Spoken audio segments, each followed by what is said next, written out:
love finding these old JonTron archive videos that, you know, have some of the older stuff, and it's just really fun to look back at the beginnings of JonTron's work and some of the earlier stuff that he did.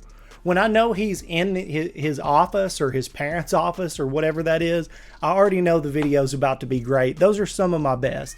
Don't get me wrong, I really love the production value that goes into his stuff now, but something about the creativity he was able to implement in those earlier videos where he didn't have a huge budget and you could tell that he was just doing the best he could with what he had. Those are some of my favorites. And this one is called 6 Horrible Boss Battles.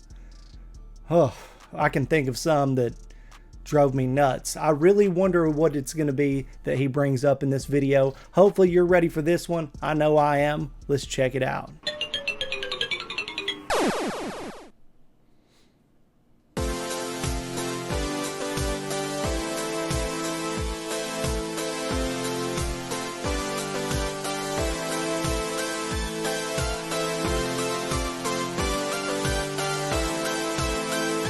Jontron. 6 horrible boss battles. Yeah! Hello, my name is John, and I'm your stalworthy host. And I'm a little piggy. And I forgot to make an intro for this one. Ever played a game where there's a bad boss? Probably. Most likely. But enough about my balls. Enough about my balls. We're doing a video on bad...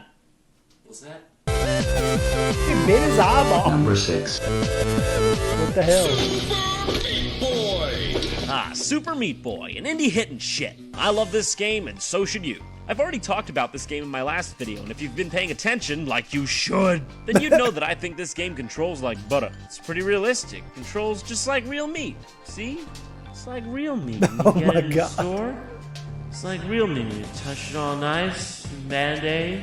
But Source Lord, this seriously is a great game. It's about the reflexes and how good you are at the game. No bullshit in between. Until you get to World 4, that is. Appropriately titled Hell. Now, the regular levels in Hell are fine, like Gluttony and Limbo and Greed and liking Justin Bieber. But it's when you get to the boss at the end of the world that the game becomes super cheap boy. Whereas the rest of the game is focused on good level design that promotes a natural and fair difficulty progression, this motherfucker is just Simon fucking Says. There is no way to predict his attacks. None! There is literally no way to beat this guy without playing him over and over and over until you memorized every single one of his attacks. Damn. In order. It's the same every time. You just really have to memorize it. He doesn't even telegraph his attacks. Watch.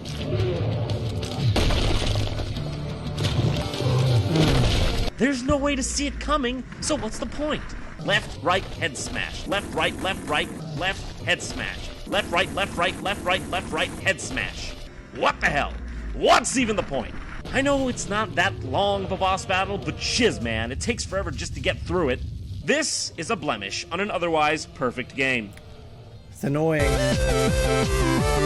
Number 5. Majora's Mask. What can be said about this amazing game that hasn't already been said before? Oh yeah, the Jorg is a fucking asshole.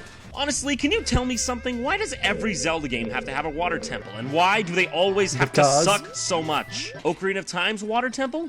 I'd rather drown. Twilight Princess's water temple? I'd rather drown. And oh god, the Great Bay Temple from Majora's Mask. I'd rather drown.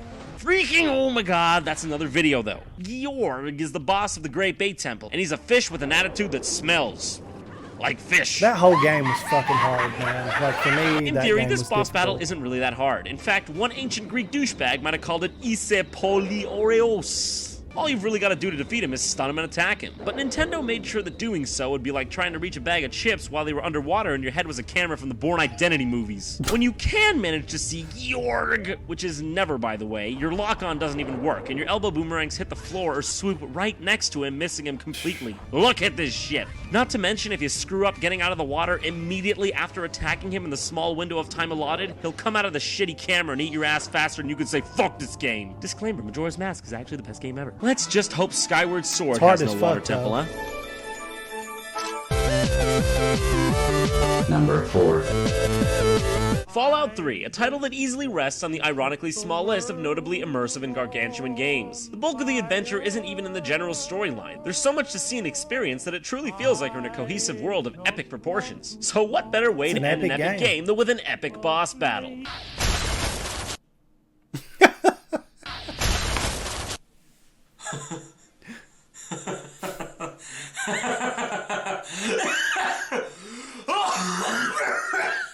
Really? Really? Someone thought this was the best way to end Fallout 3? I don't even know if this is the final boss, but he surely is the main character standing in the last room of the game. That qualifies him for boss status if you ask, I don't know, everyone? Honestly, it's comical how stupid this boss battle is. You just shoot him a few times with VATS and he can pop his little head off before he gets a chance to say, sorry guys, we ran out of time making the game. He's not even in armor! For fuck's sake, he's not even in armor! Whatever. You know what? I like this boss battle. It's hilarious. It's the fucking best. There it is. Above Jubilee. It's the best. It's not like the ending is any better either. You just walk into a chamber and kill yourself. The end. Well, unless of course you're like me, where you just send the girl in instead. Bye-bye, sweetie pumpkin. Oops. Number 3. Oh yes, one of my favorites, Castlevania Lords of Plagiarism. A game that manages to take hundreds of elements from successful and fun games from recent history and suck the life out of them like some sort of pixelated succubus. I mean, the game was fine, the game was forgivable, until you hit one certain part, and you know what I'm talking about. I recently spoke of this as well. The Ice Titan, or should I say Lords of Shadow of the Colossus. If you're not convinced already that this is literally a carbon copy of the amazing Shadow of the Colossus, allow me to convince you further.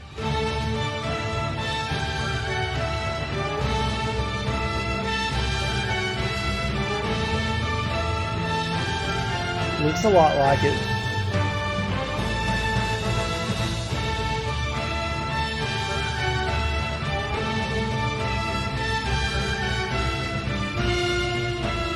Damn, that really Well, if it is. ain't Peach Pie Sundae, Wow. fuck this thing.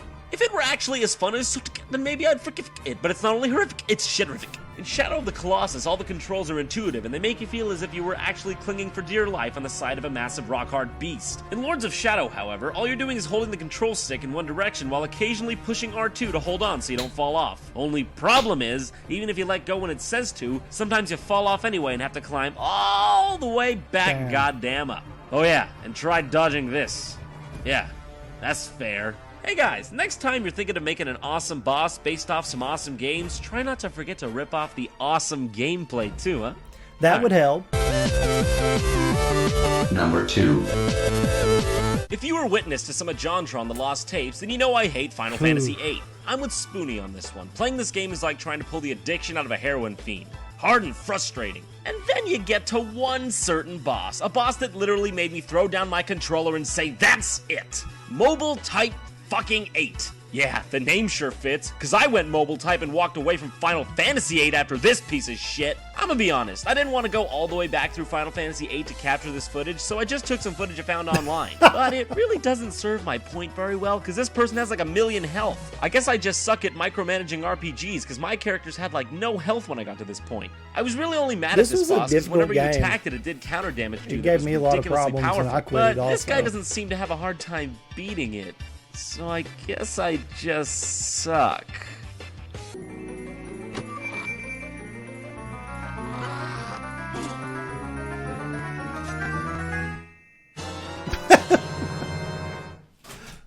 Batman Arkham Asylum, an expertly crafted game that's all about subtlety, with a superhero that's all about subtlety. It's great to see Batman as sort of the anti-hero of heroes. He's more a human than anything. He's got a passion for stopping crime and a bunch of gadgets to help him along the way. Way more relatable than Superman. The Joker too, he's a mentally deranged person with a fondness for anarchy. The cool thing about the Joker, be it in Arkham Asylum, the comics, or the movies, is that he's always about playing games and mind tricks with Batman, never about brawn.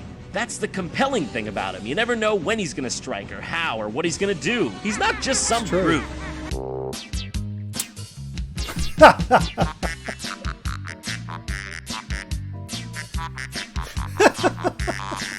You've gotta be kidding me. What is this? What is this? The entire game, he's a tricky, interesting bastard, and at the last minute, this is the best that could be done. Anything would have been better than Joker on steroids. Anything! I mean, I'd Joker rather on fight steroids, a fucking fish pretty tank with badass. arms. Anything. This completely defeats the point of the Joker, and it really soured the game at the last minute for me. I didn't feel like I was foiling the plot of a deranged genius. I felt like I was playing fucking Gears of War. You know what? He does If a boss kinda fight look is like put it. at the end of the game simply to be a cool boss fight at the end of the game, you might be doing some stuff for the wrong reason. Just saying. In short, this wasn't fun. This wasn't cool. I wanted Joker. I got God of War.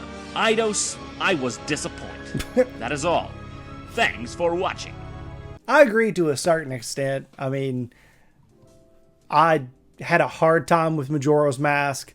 I had a hard time with Ocarina of Time. Just the Zelda series on Nintendo 64, while it was way different but very enjoyable, was also very hard. Then again, I think I was like 7 when Ocarina of Time came out. But yeah, I do not enjoy the underwater levels, the underwater temples. Not fun. There's a lot of shit in Zelda games that gets me caught up, but I just suck at games in general. I love them. I enjoy them. They're great, but the camera angles really did suck with the Zelda games, and that was something that was prevalent throughout all kinds of games on the 64. I mean, Donkey Kong 64 was a pain in the ass for the very same reason. Banjo-Kazooie was a pain in the ass for the very same reason. Conker's Bad Fur Day could be a bitch for the very same reason. I loved all those games. They're fun to play, and for the time, you know, I mean, it was mind-blowing. Those games were crazy good, but they were also difficult, but the camera angles made them more difficult than they should have been. That was the difficult part a lot of the times. But I didn't have a big problem with Arkham Asylum having the beefed up Joker at the end. Like, that's personally for me not an issue. What do you guys think? What do you think about John's list? Are some of you huge fans of Final Fantasy VIII and think this is bullshit? I want to know. Thank you guys for hanging out, checking out this reaction. Another awesome video by JonTron that I've never seen, and hopefully we had a good time. I know I did. I'll see you in the next one.